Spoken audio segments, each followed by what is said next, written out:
So Manchester United's form this season has got them in a bit of a spot of bother. Basically, they need 3 points in the Champions League or they're going home and not making it into the next round. So today we're going to look at how they can get all 3 points against Copenhagen. So before we continue into the video, a quick shout out to today's video sponsor, JerseyFifa.com, the home of all of the greatest football kits. Whether that be the new latest releases or the old classic ones like this, Jersey FIFA has something for everyone, and now you can check it out yourself using the link in the description down below. And also make sure to use code JerseyFIFA for 10% off when you order. So most of my research on Copenhagen for this video has been conducted from the game against Bayern earlier on in the Champions League, where Copenhagen lost by 2-1. However, they actually went 1-0 up in the second half, and Bayern really struggled against them. So it's a kind of an indicator that Copenhagen are actually a much better side than what most people probably think. In terms of the way that they will most likely approach the game, again, if we're looking at the Bayern game, it will most likely be a 4-3-3 shape. And out of possession, initially it will be incredibly narrow. So let's say that United have the ball for a goal kick, for example. This front three aren't going to split super wide on the fullbacks like this. Instead, they're going to come super narrow like this. At times, even the striker will drop into more of a 10 position and the wingers will almost become strikers. It will be a very, very narrow press.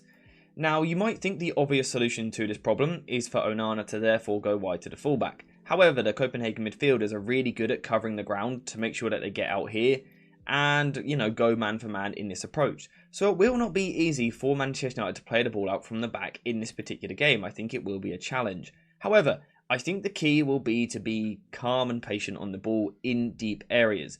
And in particular, try and find Amrabat in these pockets of space here. If Raphael Varane and Harry Maguire, providing they both start, which I would do, if they're both able to split a little bit wider, it will ask questions of these Copenhagen forwards.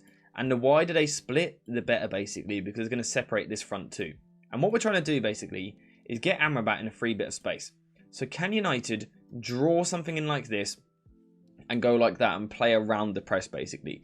Because Copenhagen, whilst they have men forward here, they're not that aggressive in the way that they press, or again, they certainly weren't against Bayern.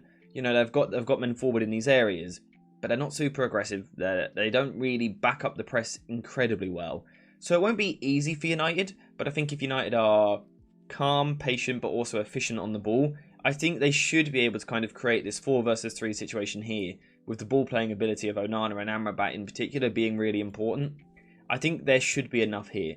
The other option would be to kind of get the ball out to a fullback, and then as the opposition come across like this, you're then going to open up space on the other side of the pitch. That could also be an option as well, particularly if Dalot plays left back, switching it out to Lindelof at right back.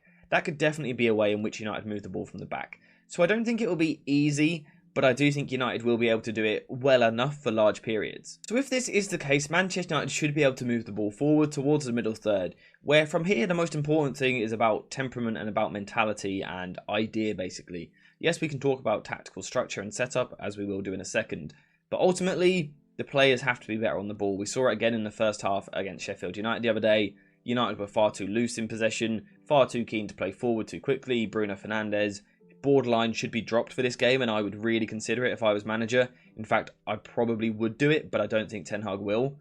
But United have to be much more controlled and much more patient in possession. I would also like to see Dalot left back, Lindelof right back, to try and aid this, improve United on the ball.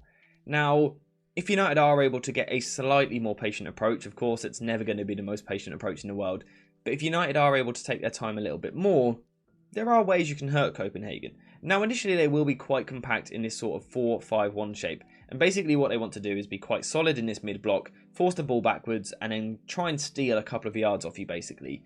So they're always going to try and keep you in and around this mid-block area. And again, this was something which Bayern really struggled to break through, again, showing that Copenhagen quality. What they like to do is, let's say someone like Raphael Varane has the ball here. He might pass the ball to Amrabat in midfield, who might take a touch, move the ball this way to Victor Lindelof. This will often now be the trigger for Copenhagen to be a bit more aggressive with their wingers. And what we'll see is this far winger, or this near winger, will press Lindelof. So as he's forced backwards, he'll keep pressing him. Of course, obviously, the solution here is to pass the ball backwards. What we'll then see is the striker will drop almost into more of a 10. El Yunusi will come forward.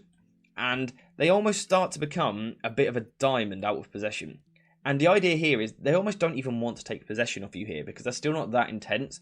But the idea is if it just forces Raphael Varane back to the goalkeeper and then they have to split again. It just allows Copenhagen just to steal a couple of yards. So this is definitely something to watch out for. Copenhagen kind of forcing United back and keeping the game in this area. It could become quite tedious at times. However, with someone like Onana in goal, there is potential to actually use this as a way of hurting them, particularly with Mason Mount and Bruno Fernandes. Now we're looking at Rasmus Højlund trying to occupy the centre-backs.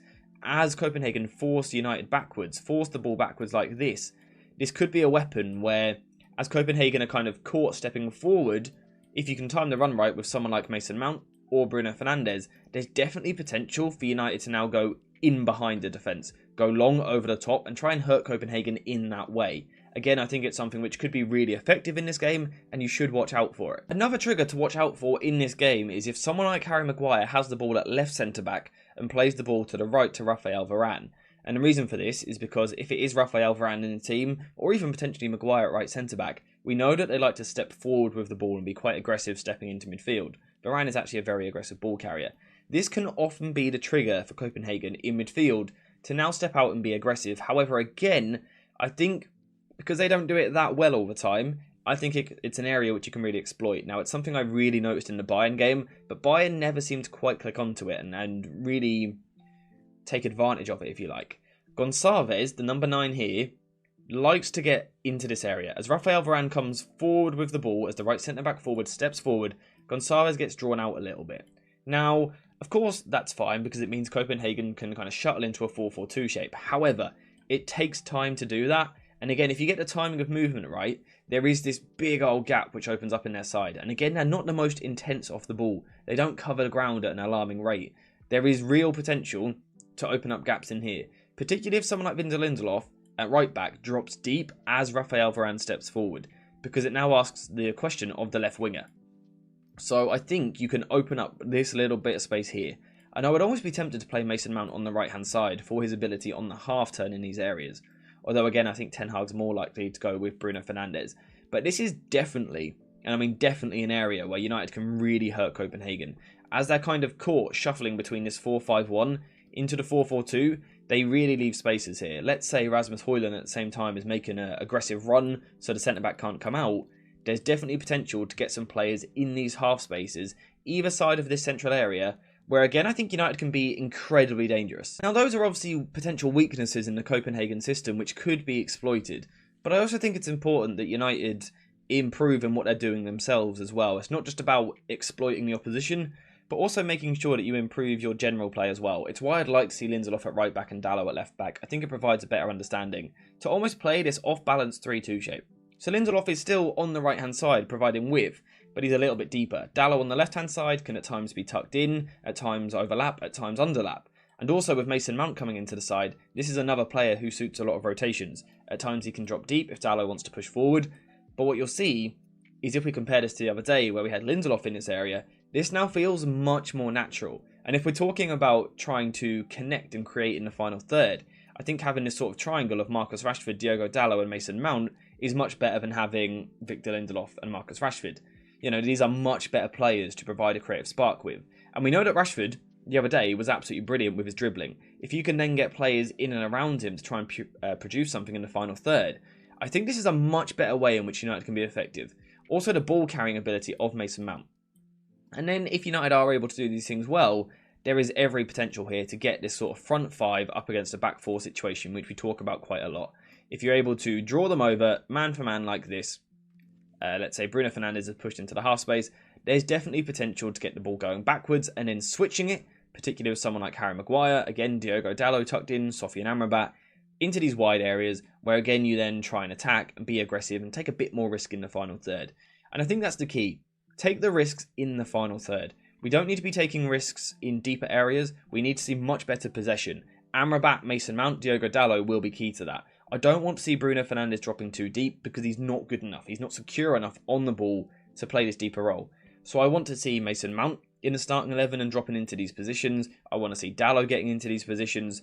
Maguire trying to set the tempo for the side. Raphael Varane carrying the ball forward. It's about being patient and kind of probing in these areas. We've seen those couple of weaknesses you can exploit, whether that's drawing Copenhagen out and then going over the top, or kind of drawing one of the midfielders out and then going in behind them. We've seen the areas United can take control of this game and really hurt Copenhagen. Also by creating the front five. But all of this is only possible if in the game United are smart on the ball, they're patient on the ball, take their time. Will we see that? I think there's a chance we can. I think with Bruno Fernandes pushed higher, I think with Casemiro suspended, someone like Mason Mount and Amrabat trying to control the game, we could see it. We could. I'm not guaranteeing it because this is United at the end of the day. But I think United should win this game. I think it's absolutely crucial that they do. If not, like I said, the Champions League dream's probably over.